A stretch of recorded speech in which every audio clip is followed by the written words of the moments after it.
Today I'm going to talk a little bit about invasives. This is really based quite a bit on a talk that I gave to the North Carolina Invasives Council. I was invited to be the keynote speaker for that. And it was a pretty daunting task, quite honestly, to come in and talk to a lot of folks who, don't necessarily have the same opinion as me about how we should be handling, plant introductions, exotic plants, what an invasive plant is. And so I gave this talk. It's been tweaked since then a bit, but it was actually pretty well received. I'm sure there were a few people who would have wished they had brought in their rotten tomatoes, but for overall, people seem to have felt pretty good about what I had to say, and it led to a lot of conversation. And I hope it does here too. I've kept this relatively short because generally there are a lot of questions, a lot of differing opinions and that kind of thing. So I do hope that this will generate some discussion. All right, I'm gonna go ahead and get going. So, and this is about, I am not saying that there's no invasive issues, but I do think we need to rethink how we're looking at them and dealing with them. So first I'm going to talk a little bit about invasives and about the natural landscape and kind of try and see where we are. We're talking about where we can go. So the first question is, what is an invasive plant? So we do have an official federal definition, an exotic species whose introduction does or is likely to cause economic or environmental harm or harm to human health. That's a pretty broad statement. I don't know that I completely disagree with it, but I don't know that I completely agree with it either. And I should warn you, this is going to be a lot of text slides, and I'm sorry about that. I do have some pictures in here, but fewer than I would normally do. I don't normally like to read off, slides, but got to do that a little bit because we got to define some things. This is more of a definition that I use. It's a plant that invades a functioning natural ecosystem, displacing natives and causing harm once population equilibrium is reached. And this has a few different things. Something that invades a functioning natural ecosystem.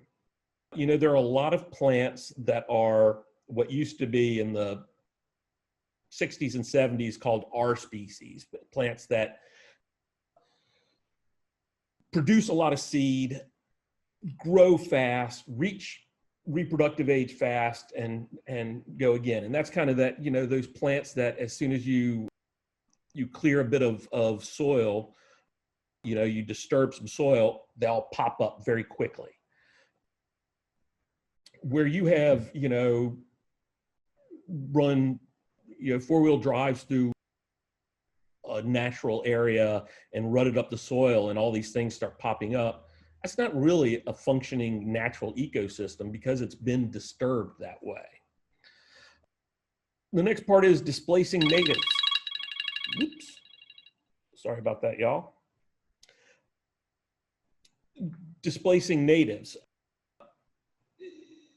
It's, if it's not displacing anything or harming anything, then, what's the problem? And then causing harm once it settles out, because a lot of times these quick invading things will explode in population, but they won't necessarily stay there. A tree falls in the forest and a lot of things start growing, but then there are a lot of trees, especially these quick growing first invaders, that are shade intolerant. So as soon as some of the natives start overshadowing them, they just, will naturally disappear.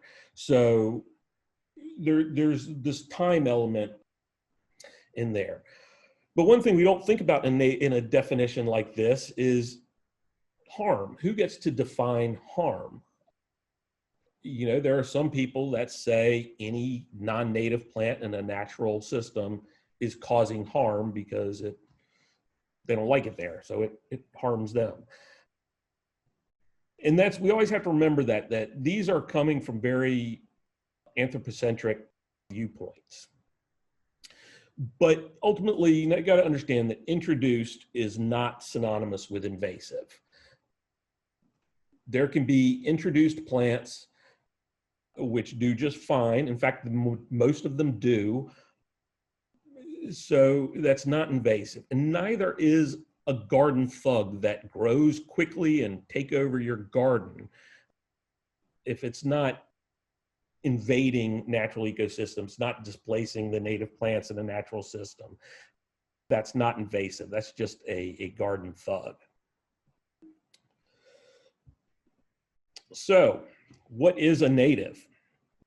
I'll tell you right now, I don't even have a definition up here for what is a native, because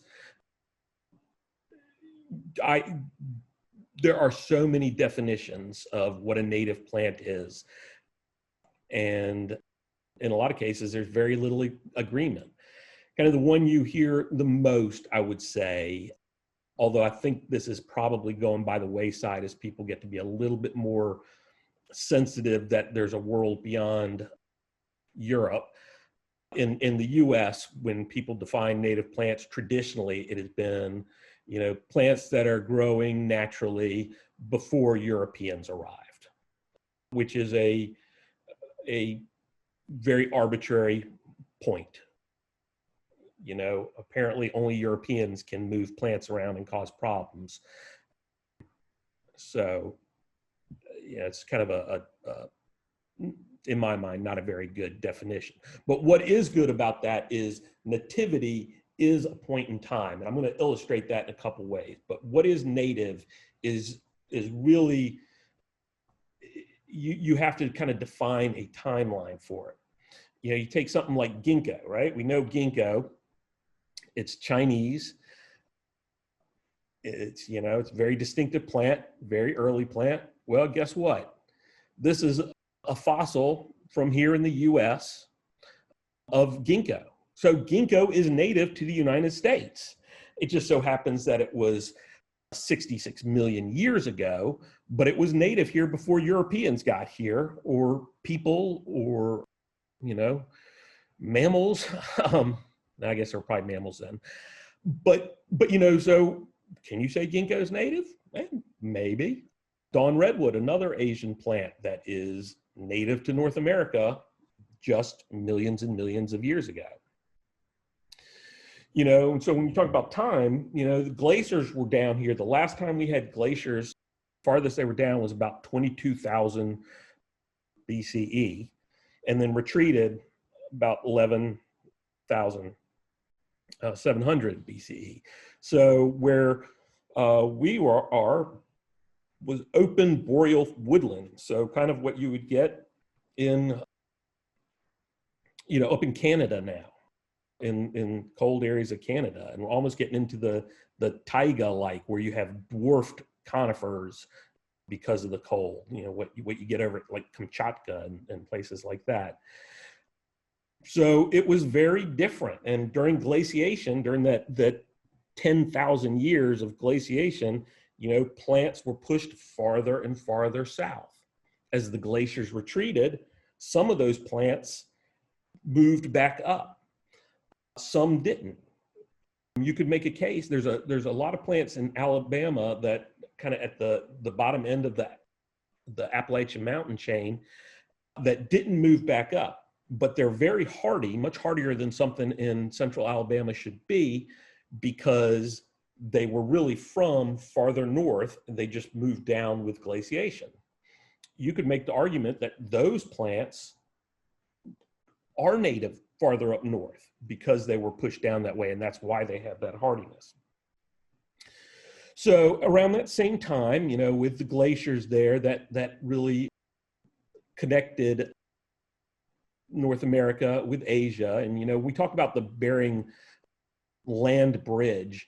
You know, I always in my mind had this picture of like one little bit of something, you know, that was across here. And always in my head, I kind of pictured people single file walking across from Siberia to Alaska, you know, along this land bridge. But really, it was a massive, massive area that was both, there was some land, but also ice, permanent ice connecting it. So a lot of room and space for people to migrate in from Asia, and they moved down to, you know, into the Central America, but also across the U.S.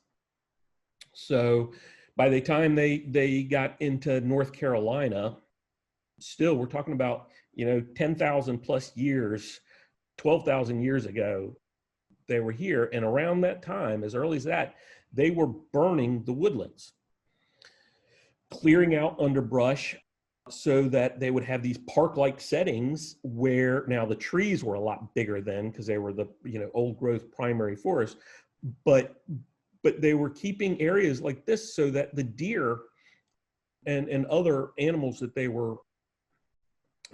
relied on for food would flourish. I've always been fascinated by firsthand journal accounts of explorers and discoverers and people who traveled.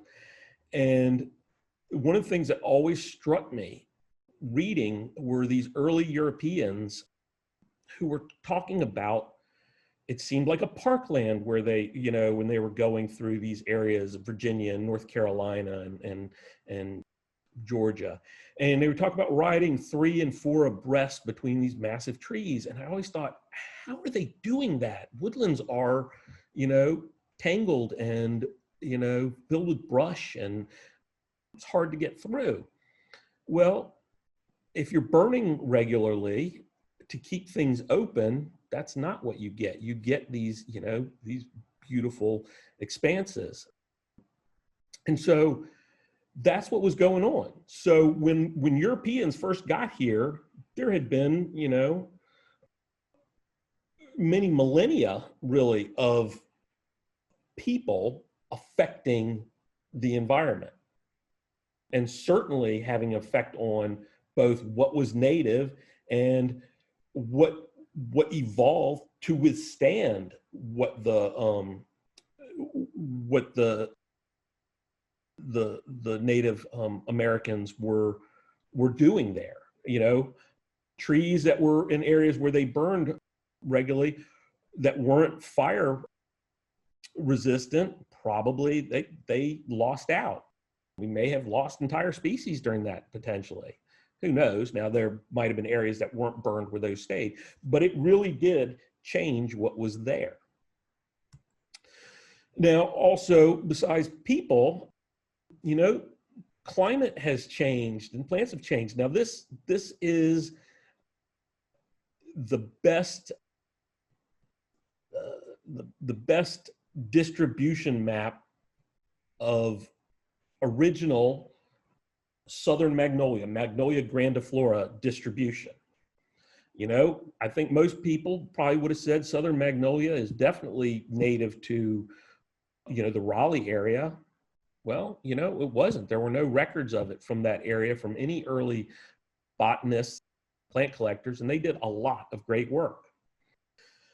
You look at what the USDA shows now, and, you know, some of this is because people move the plant. Certainly, you know, Pennsylvania, and if it's grown in Pennsylvania, it's down over here, is probably human. But in Virginia, I was reading an article before this where somebody from the Virginia Native Plant Society was talking about Magnolia virginiana being native to Virginia.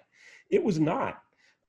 It has moved up both potentially through escaping from gardens, but also it seems to have moved up, you know, on its own, that it has, you know, as temperatures have warmed, it's just moved its natural range farther and farther north, and west into Tennessee and Kentucky.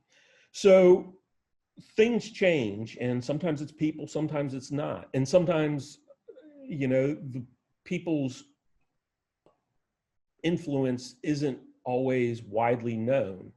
One of the big real pests on the West Coast is pampas grass, the South American pampas grass.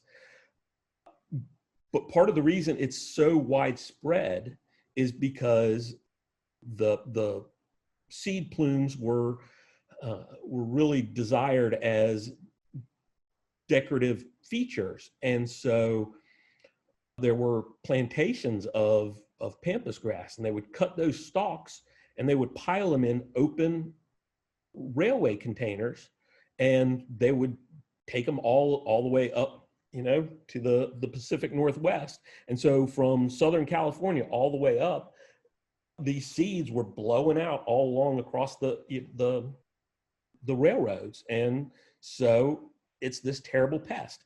Now, would it have been that bad a pest if it had been grown in gardens but not whipped through the wind on a train? Probably not. They've got a fairly heavy seed. It can blow around a bit, but not that much. So, we really are the ones who did it there. Now, another thing we need to consider when we're looking at invasives is, how they've moved around over time and how that's happening. Us gardeners get blamed for a lot of it. But you look back from the 16th century, this is the Portuguese trading routes. This is where they were going on the regular. That's amazing, isn't it? They're sailing all around the world. So things were moving around as far back as the 1500s. And then you look at today, this is shipping, modern shipping. And these boats take on ballast water in one place and move, zebra mussels and algae from one area to another area, and fish. And, there are things inside those container ships and whatnot. And it's all moving around. That's the reality. It's things are moving. And then we also have to consider, when we're looking at natives and invasives and exotics, is, what are really the biggest threats to native plants? Many native plant people will tell you it is invasives and exotics are the biggest threat. It's not. The biggest threat is us. It amazed me when I saw this figure that in the 1700s is estimated that 50% of the land was not in a natural state. I would have thought more of it was than that. But now it's less than 20%. And what is there is becoming fragmented. You got a house here somewhere, and this looks like a big bit of woodland to you if you got your little house right there. And you got deer all in there, and deer going crazy, and they're having baby deers, but they're isolated right here, and these are isolated right here, and that's why we're hitting them with our cars and why they're eating our hostas. And if you can't get, if the wildlife, whatever, it's birds, insects, mammals, not necessarily just deer, but small mammals, they can't get from one place to another. So what happens when they cut this down and do another neighborhood? Or even where we have saved large stretches. This is a picture of logging roads in one of our national forests.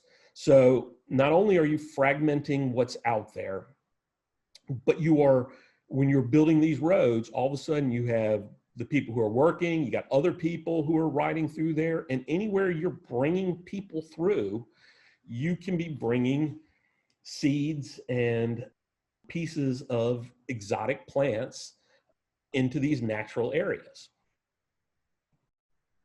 So the reality is there has been severe man-made anthropogenic disturbance for the last 10,000 years here in the eastern US. What we have, the natural areas that we have are fragmented quite a bit. And when we look at our native landscapes, our natural landscapes, we have a distorted sense of history and kind of how much it has changed. We tend to think that there was a before and after. And we should be trying to get back to the before, because that's the good part, and what we are now is the bad. But things have always changed. That change can be human induced, like the fires, like the shipping, like the fragmentation, but they can also be natural. There are also natural fires and, you know, glaciation and all these things. So we need to remember that landscapes have always changed. Like many things, we may accelerate the change, but it is something that does happen naturally.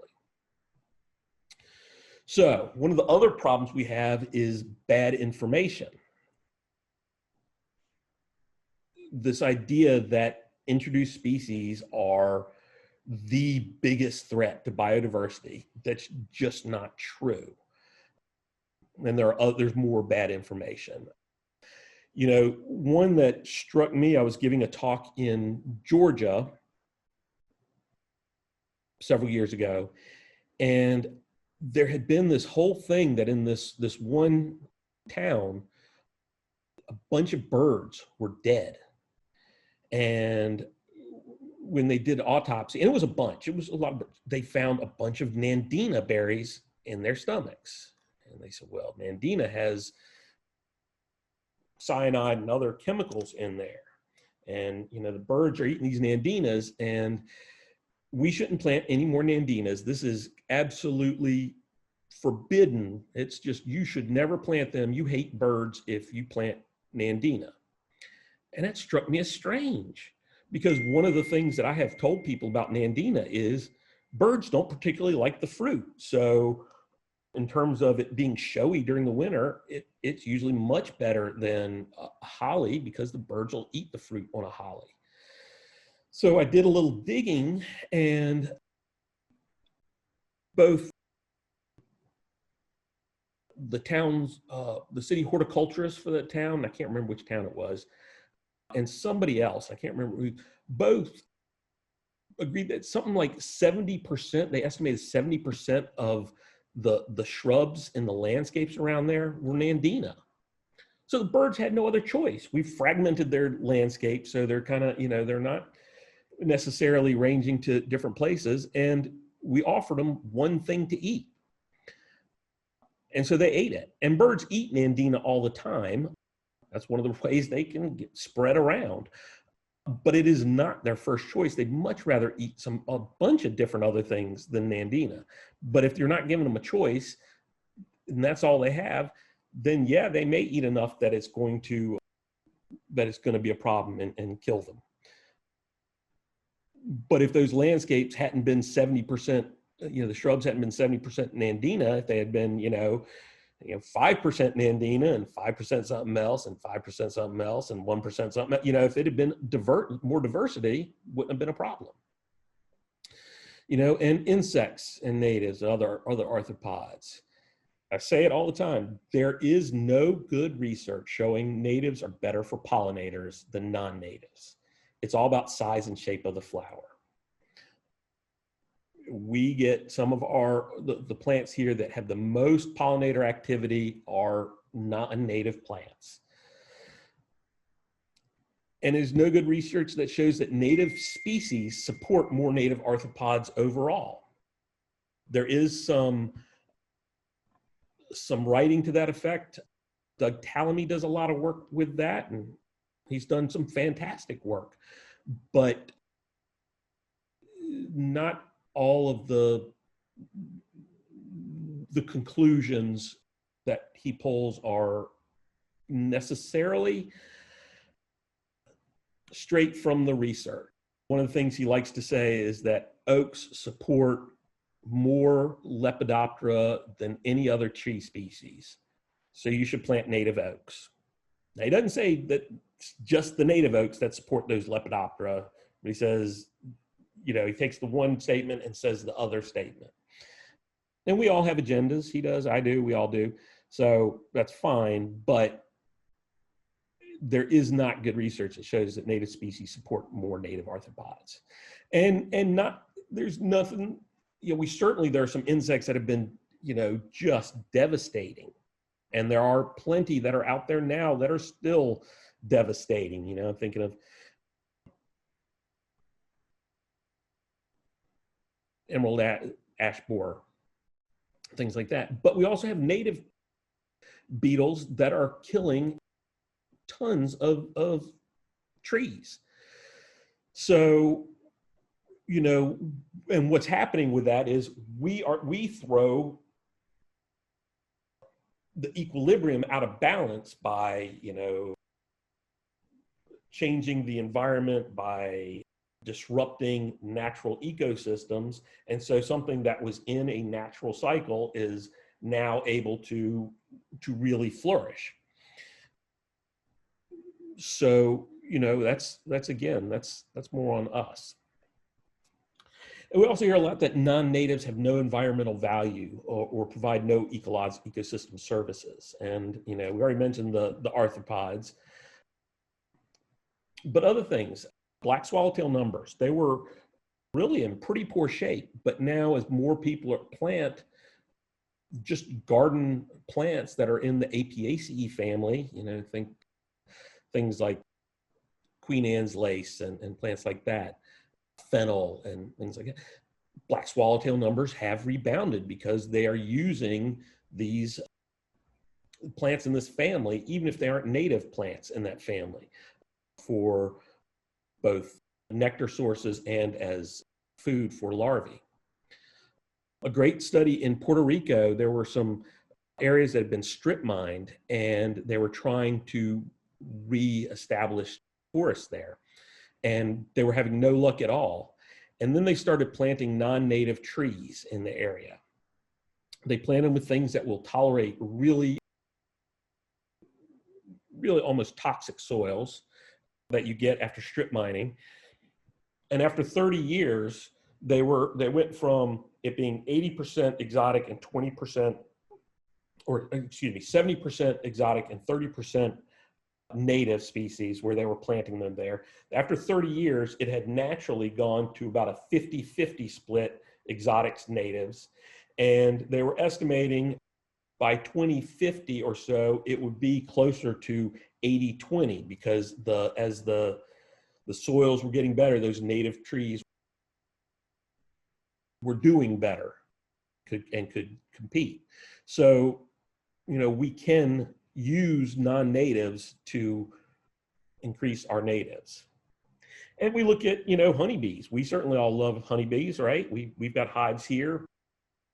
They're not native, but we know what a tremendous service they provide in pollinating our crops and our native plants. So, remember that non-natives have a great environmental value, right? We all watch Hamilton, immigrants, they get the job done. There seems to be this thinking that nativeness is a sign of evolutionary fitness, and that's not necessarily true. It means that they outcompeted other species over time, but sometimes, that doesn't mean that they're the most evolutionarily fit. People say natives are better adapted to the area where they're from. That's why you should plant natives. Well, I don't know. Or they say exotics are too aggressive, which I always find it difficult to. So natives are better adapted, so I should plant them because they're better than the exotics. But the exotics are too aggressive and are invasive and are taking over our natives. Yeah. Both of those can be true on occasion, but they're not always both true.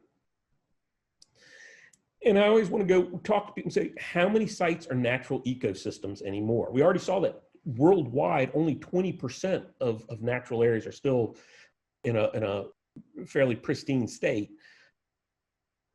Certainly our landscapes are not natural ecosystems. They have been, scraped and compacted. Before we started building the houses, basically all of North Carolina has been farmed.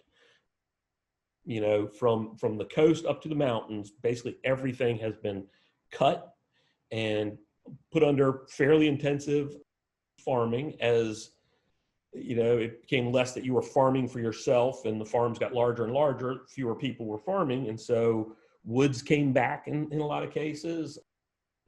We built houses, so it's been farmed. It's been, topsoil has been scraped away and compacted to build your house. It's just, we're not talking about natural systems much anymore. And I love this. When I gave that talk for the NC Invasives Council, I walked through, they had like a kind of a trade show. Everybody, all these different groups had little booths up, their little trifold displays and things. And I went through and gathered all their lists of invasive plants and their terrible invasive plants. And all the ones that had woody plants, had trees, all had one plant on there. They all had princess tree, Paulownia tomentosa. It's worst plants, terrible. It's awful. It'll grow anywhere. So I showed them this. This is more towards the western part of the state. They dynamited out this area. I mean, literally blasted it with dynamite, scraped it, dug it, put in a railway. And then you know what grew in that rubble that they left behind? Paulownia. Somehow Paulownia is the environmental bad guy in this situation. After we've dynamited it, blasted it, blown it out, scraped it, bulldozed it, this plant is the only thing that was growing in there. And it's the bad guy. Paulownia gets a bad rap. It's actually a great tree. This is actually a plantation of it here in North Carolina. Paulownia is one of the lightest woods we can grow here in temperate areas. It's super light wood, think not quite balsa, but real light once it dries out.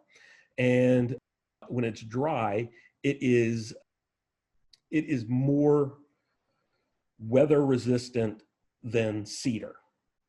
So Finch's Blueberry Nursery also makes Finch's Bluebird houses. This is one of his Bluebird houses, and he has these Paulownia there to build those houses. He cuts them down and lets them regrow. But Paulownia gets a bad rap because it's very distinctive. It's got these big lavender flowers, and we see it as we're speeding along the highway. Well, go into the woods a little bit. This is a tree that is not tolerant of shade at all. And so it cannot compete in a woodland setting. Now, you go through and you spray the side of the roads and you disturb it and you mow it and you keep it, from being shady, and you kill off the plants that are growing there and disturb it, wreck your car in there and turn over the soil. Paulownia will pop up, it'll grow just about anywhere where there's sunlight, but it won't outcompete natives in a functioning natural ecosystem.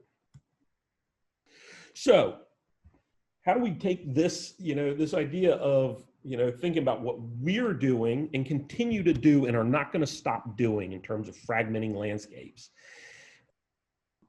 and, moving plants, and how do we deal with that and reconcile that? So one way to do that is to evaluate the potential of exotic plant before bringing it into the pipeline and potentially becoming a problem. So there's a tool that is the PRE. PRE stands for something. I cannot remember what it is right off the top of my head, but it has been shown to have about 93% accuracy. So we're going to go through it with a plant. And I didn't want to make an easy plant. And when I put this together, I chose this plant not knowing where it would end up. I wanted to see where it would end up. This is Rubus rolfii, creeping blackberry. It's a great ground cover, will grow in sun or shade.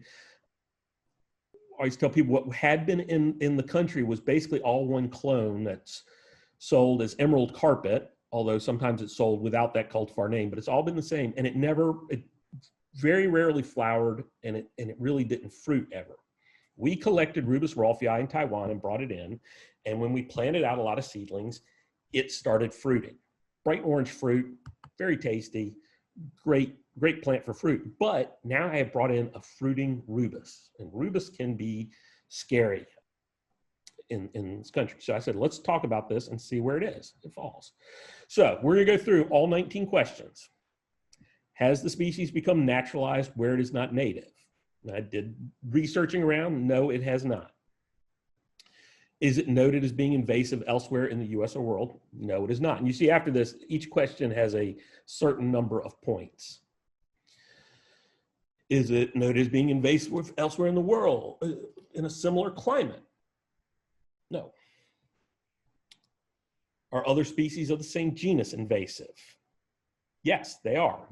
Rubus can be very invasive. So we've got one. Is it found predominantly in a climate that matches those within the region of introduction? So yes, we're collecting it in areas that we're visiting because they have a climate very similar to us. So yes, it does. So another 2 points. Does it displace native plants and dominate the plant community in areas where it has invaded? Does this plant overtop and or smother surrounding vegetation? No. Is it noted as being highly flammable? This is probably more of an issue in the western part of the country, but no, it has not. So now we're up to 3. 1 from the first list set of questions and 2 from this one, so 3. Is it a health risk? No. Does it produce impenetrable thickets? No, it grows 2 inches tall, so no. Does it reproduce vegetatively via root sprouts or suckers? Some sprouts. So now we're up to 4. Are fragments capable of producing new plants? Yes. Does it produce viable seed? Now with what we introduced, yes. Does the plant produce copious viable seed each year? A single plant, probably not, but I went ahead and said yes because I wasn't sure about that. So err on the side of caution, right? Does it produce seeds that germinate quickly? No. Does it have a short juvenile period? So it's a woody plant, so under 5 years. Yeah, I think so. So now we're up to 8. Woo, that was a tough list. Those 4 or 5 questions just doubled up. So does it have a long flowering period? Seeds produced over 3 months? No. Are the plant propagules dispersed by mammals, insects, birds? I would assume so. It's a raspberry, so I would assume so. Dispersed via wind or water? No. Dispersed via agriculture? No. So 9. 19 questions, 9 is what we got for a score. So what does that mean? Well, that means it's acceptable.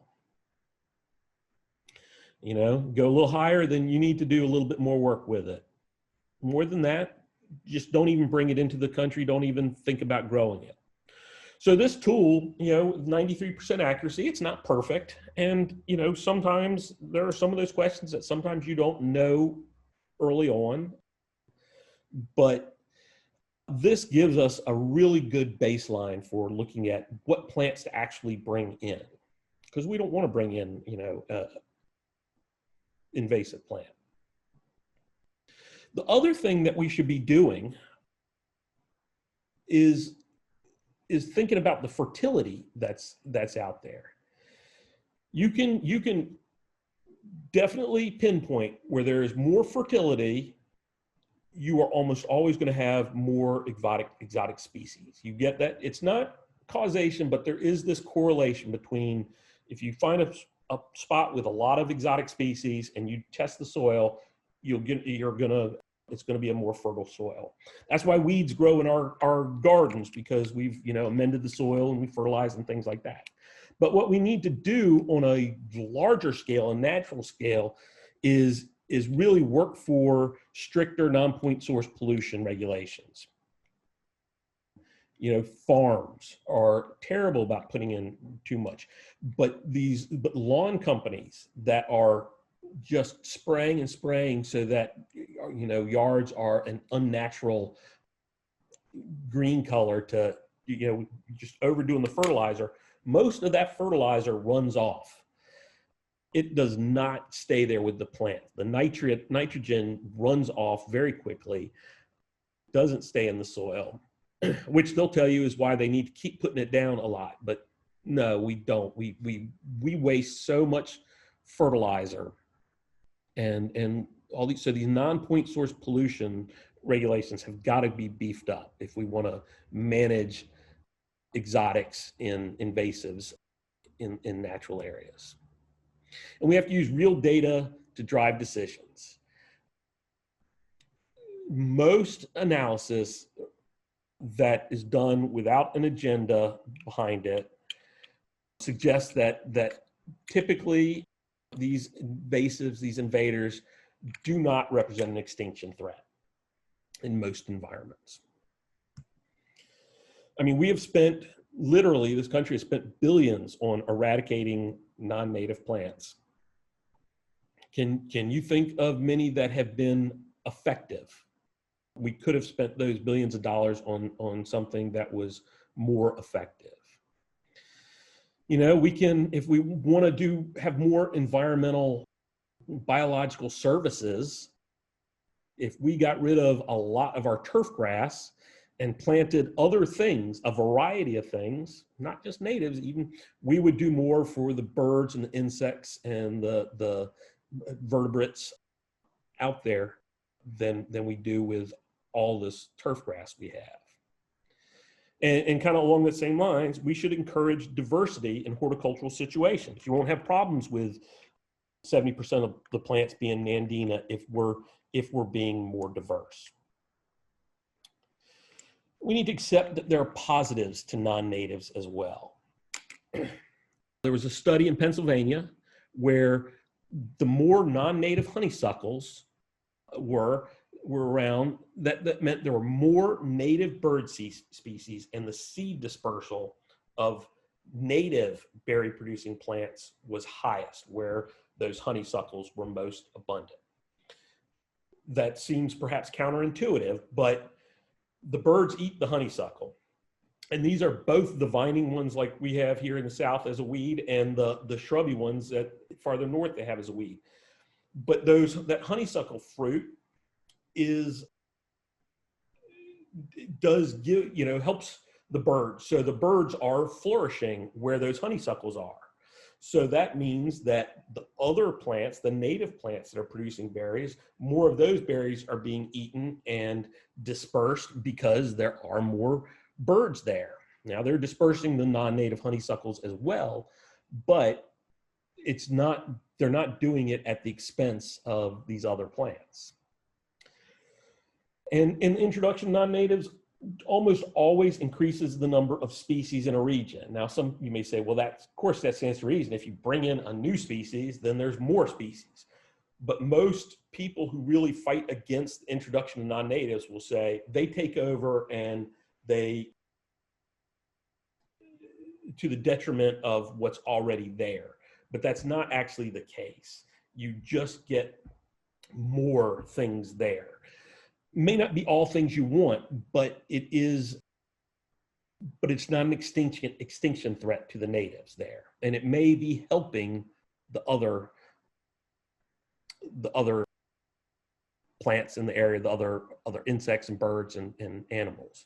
You know, I put this up a lot. This is from back in 2012 when we had our honey sampled here. And I always put this up to show that there is more value in diversity. Honeybees are not native, so this is not strictly about natives, but those honeybees were visiting and pollinating native trees, non-native trees, you know, herbaceous plants, shrubs, just all kinds of things. And this is only one page of it. It went on for several pages. But the key is, the more diverse the landscape, the more you're helping the more different organisms. So something that's always bothered me, I would really love to see a good study, and I've looked for them, of the occurrence of exotic species as it correlates to distance from where humans are. I do a lot of hiking, and I go through hiking some pretty, backwoods types areas. And, when I'm hiking on somewhere, I can tell generally when I'm going to be getting to civilization soon, whether it's a road or something else, because I will start to see exotic species. But when I'm farther in, I don't see them so much. And I've always said that what we need to be doing is not worrying about plants, but worrying about natural areas and conserving large natural areas, not putting logging roads through them, because every time you do that, you're bringing more potential for bringing in exotic things. But the more we have large, contiguous tracts of natural areas, the better off we'll be, because it's been my anecdotal, admittedly, experience that the farther away you get from a road or where people are living or working, the less exotic species you have. So if we want to save native plants, we need to save big areas, not fragment everything into these little tiny spots of natural areas. It struck me, actually at that same Invasive Council meeting, where somebody was telling me, they were talking about miscanthus and how awful it is. And they said they're a land manager, which means they oversee logging. And they said, miscanthus is one of the worst plants. After we go in and log an area, almost immediately miscanthus will start growing in there and just taking over. So yeah, that sounds pretty bad, but they've just gone through, and if you've ever seen an area after logging, it is a mess. They've cut everything down. They've been back and forth with skid steers and trucks and all kinds of stuff, and it is a mess. And often what you see, if it isn't perfectly flat, and this was somebody who was up more towards the mountains and the foothills, if it isn't perfectly flat, you get a ton of erosion after logging. Well, perhaps that miscanthus is doing an environmental service, and maybe we should be evaluating its harm as a plant that invades these spaces against the actual environmental benefits it's doing, and be dispassionate about that. Is it doing good? Or it is doing good. Almost all plants will do some good. So what good is it doing? What bad is it doing? And then evaluate it in that sense, not just say, not native, bad. So, here in North Carolina, in 100 years, we're supposed to be like North Florida. We're supposed to feel like this week is what we're supposed to feel like. So, are we really supposed to bring our ecosystems to a state that they were before 1492? Does that make sense? It doesn't. There's no way we can do that, and it doesn't make sense anyway to try and do it, and probably impossible. So what I want people to go away with is the old thinking of native versus non-native, and that's the only two ways you can look at it: is it native, is it non-native? That invasion biology, that as it's called, that we've got to get away from that. It's becoming counterproductive. It's not taking into reality. I get that there are people who wish, a lot of people, me included, wish that our natural areas stayed pristine and natural. Some people don't want our gardens to have exotics at all in them either. I don't agree with them, but would love for there not to be any non-natives in our natural areas, but that's not reality based. So we need to go beyond that and stop trying to, plug the dike by not allowing plants in and by trying to eradicate this plant or that plant. And we need to think about conciliation biology, which is a much more sustainable practice. It's much more reality driven, and it really looks at an environment of change that's changing constantly. One of the real founders of this is Scott Carroll at the UC Davis Institute for Contemporary Evolution. And, what he's saying is what we've got is staying, that these mixed native and non-native communities are going to stay. And we need to figure out how to deal with them. And that once they're here, they begin to evolve. Things are evolving all the time. And that includes the native species. Those are evolving as well. And trying to eradicate them is expensive and causes unforeseen problems and likely not have success. One of the unforeseen problems, there's a butterfly in the UK, blue butterfly, I don't know what it's called. And they went to eradicate I think it was an introduced rabbit. And when they did that, it knocked something out of whack that affected a species of ant. I don't know if the ants used rabbit burrows or something like that, but the ant populations just fell off a cliff, and the larvae of this butterfly ate the ants. And with the ants mostly gone, this butterfly disappeared. So we've got these. So even when we're successful, we can cause problems that we didn't know, that we didn't see coming. If anybody's interested, I can send you some resources for some of this stuff. I don't expect anybody to jot this down, or this will be on YouTube and you can zip to the end and see this. So before I go, I'm going to shift gears for a second and then answer questions. But before the questions start, I do want to make a little plug. If you've enjoyed this, if you've enjoyed the other programming that Chris has made available, I'm going to put a plug in for membership. If you're not a member, please consider joining us. We are self-supported. We don't get much in the way of support from the university. My salary and the housekeeper salary is about all we get. We pay for all of our operations, all the rest of our staff, and membership is an important way that we do that, especially considering the fact that we're not going to be doing rentals or face-to-face programming anytime soon, even when we can open back up. If you're already a member, consider a donation on top of your membership to support our operations if you really like what we're doing. And,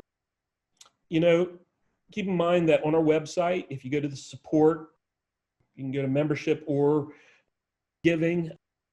You can be a sustaining member or make an ongoing donation via the website. You can do it so it comes out every month. If you do $10 a month, that's $120, which is huge for us.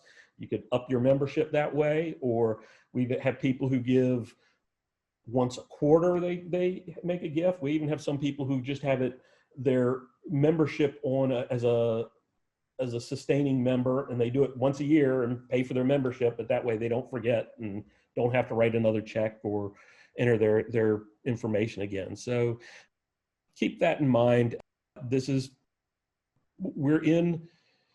Compared to many of my colleagues in public horticulture, the J.C. Ralston Arboretum is in relatively good shape because we have such supportive members and such a strong membership.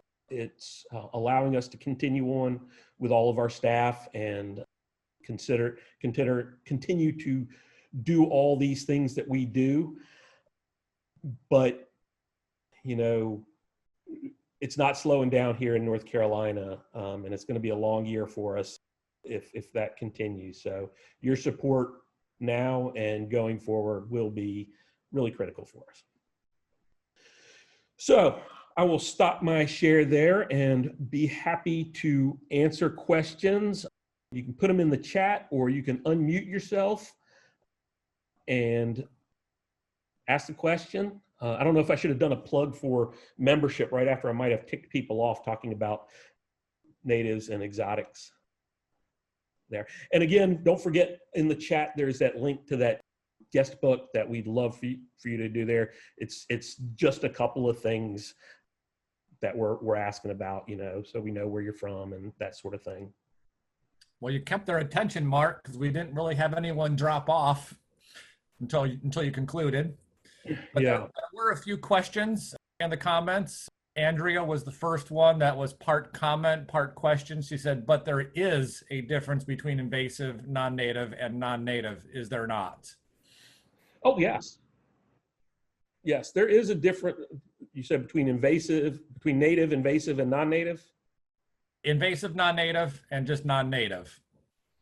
Yeah, I mean, that's what the whole talk was about. Right. I mean, we grow plenty of plants in our gardens that are not invasive at all. There are very few. And really, native plants can be invasive too. They can, if some native plants, if they are moved into an ecosystem that allows them to really flourish, but where they don't naturally grow, they can force out the native plants that are in those ecosystems. So, so there's some weird thinking with natives. I worked at a place in Virginia. It's now the Virginia Aquarium, and their policy was only native plants could be planted. And I got into a big discussion about whether I could plant sable minor. There is no real definitive evidence that sable minor was ever native to Virginia. Goes up to the Great Dismal Swamp, but doesn't jump over that into Virginia. So my boss didn't want to let me plant that. Now I could plant something that was from Western Virginia up in the mountains down on at this coastal garden. And I would tell you that anything, even if it doesn't get into Virginia, that's native to coastal North Carolina is more native ecologically, geographically, whatever, than anything from the mountains of Virginia. So when you layer on artificial political boundaries into native, non-native, it gets even sillier to me. And I added that PRE is plant risk evaluation tool for assessing the invasive potential of ornamental plants. Plant risk evaluation, that's it. Thank you. And Mary Ann asked, do you use the tool when you go plant hunting? We do. Now, when we go plant hunting, there are many lists of plants that we can't bring in.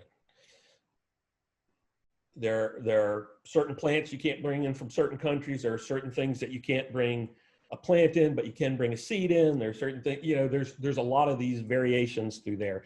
So there's a whole lot that's just off our table. But then we use that PRE tool. We really formally use that tool for a pretty small percentage of plants.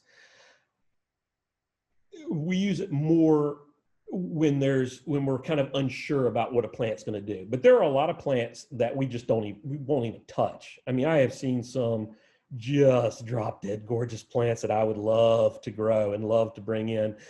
But we know based on other species in that genus, the growth habit where we're seeing it, how it's growing, that it just presents too much of a risk.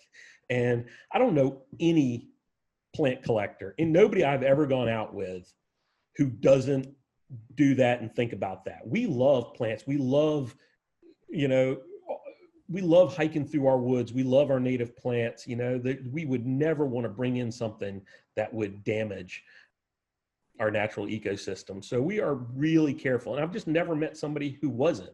Now there are people who, I won't say there are people who won't bring in something that's on one of those lists that they shouldn't, but that's generally because it's something that, I mean, they shouldn't do that. Don't get me wrong. I'm not giving them a pass, but it's not something that's on the list because of invasiveness. It's often, maybe something that's on the list for that can be a host for a disease or something like that. But so I'm not letting them off the hook, but I'm just saying that I don't know anybody who does that. The next question I didn't understand, but maybe I just missed something. It's just one word. It's the word rust with a question mark asked by Nancy's iPad. So I'm hoping she can come in and maybe ask something. I missed it. And then asked, what about stilt grass? That is a tough one that's expanding a lot of spots. Yeah, stilt grass is a real problem. And I learned how that came in, and I can't remember. It wasn't somebody collecting ornamental plants. It was one of those hitchhikers or something on there. I was thinking that was like used as like a hay or something for packing material. Did I read that? Yeah, it was used as packing for China, for like China from. Yeah, so then it probably flew around the railroad tracks. And and it's real nasty. I see a comment about Nandina that they are seeding around. When I was saying about Nandina was not about it escaping cultivation and seeding around. To me, I wouldn't call Nandina invasive because it doesn't displace other plants and disrupt functioning ecosystems. My point was that people were saying, don't plant Nandina because it kills birds.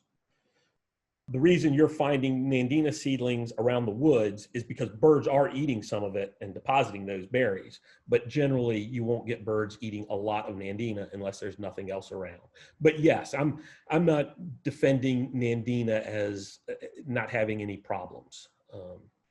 And I added the comment, Mark, that I've had one out in my woods for about 20 years that I didn't plant. It was just a bird dropping one. Yeah. And it hasn't flowered once. It's just too shaded back there. So it's not like it's going to expand past where it is.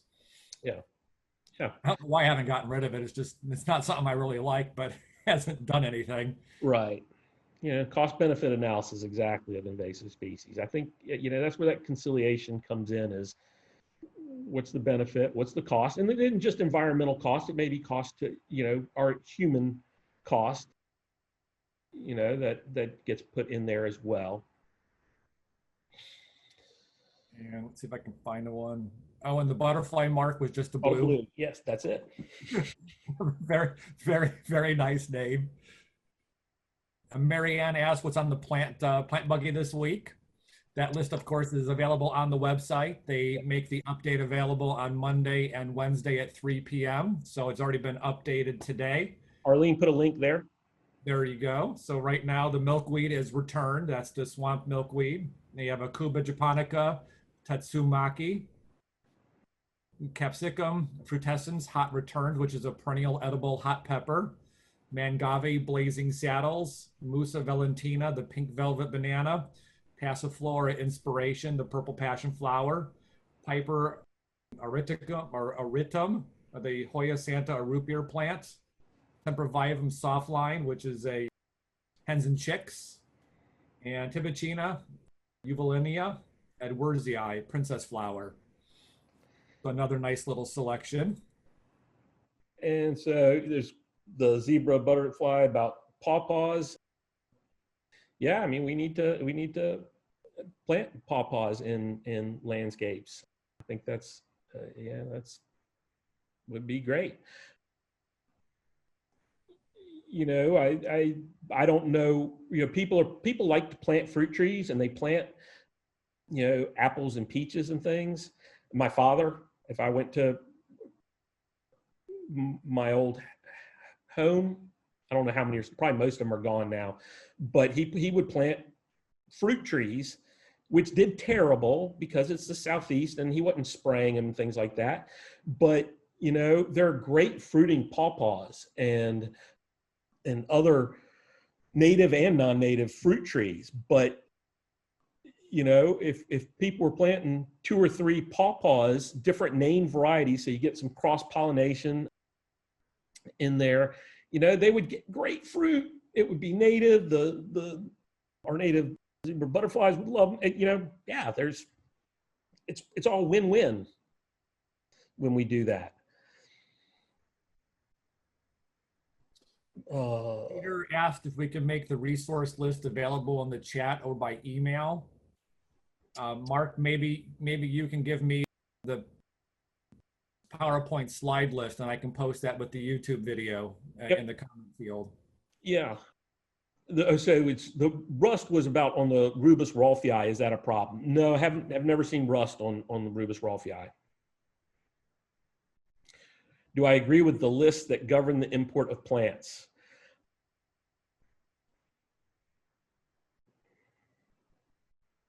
That is a tricky question. I agree with the sentiment of them. I agree it is necessary to have lists of plants that are not allowed in, because there are plants that shouldn't be allowed in. It's, you know, like most things, it's a very political list. I can't bring in plants or seed of anything in the Rutaceae family. The Rutaceae family is the same family that citrus is in.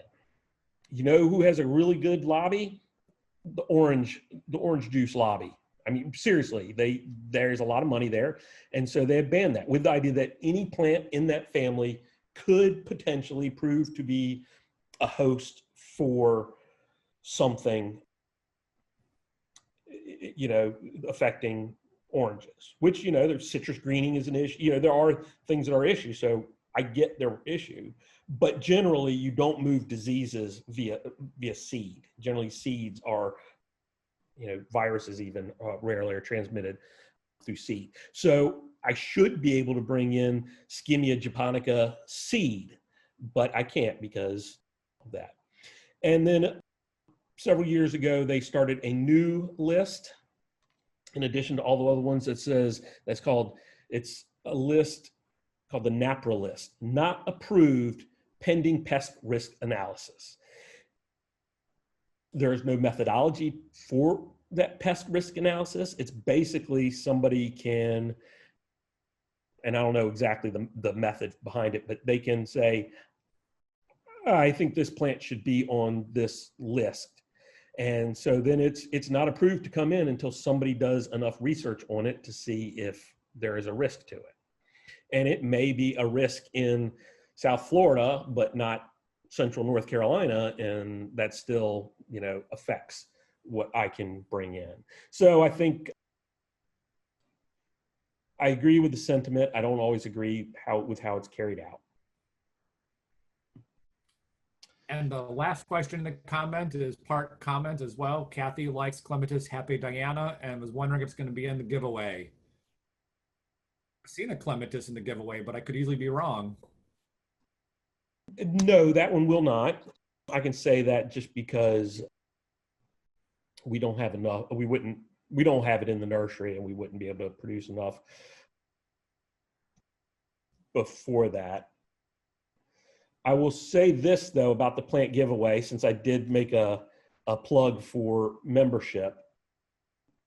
We will have our plant giveaway for members this year. We are working out how. It will not look like it has in previous years, for sure. We will not have 300 people lined up outside the gate at 7 o'clock in the morning. We're still working through the hows of we're going to do that. We're getting close to something, but we will have great free plants for our members because y'all are how we are able to do this. Arlene, put that guest book link in again, and we'll leave this up and give you a few more minutes after this talk. We'll leave it here for you. But thank y'all all once again for coming. I was talking to Arlene earlier today and saying that on this COVID roller coaster, I was at a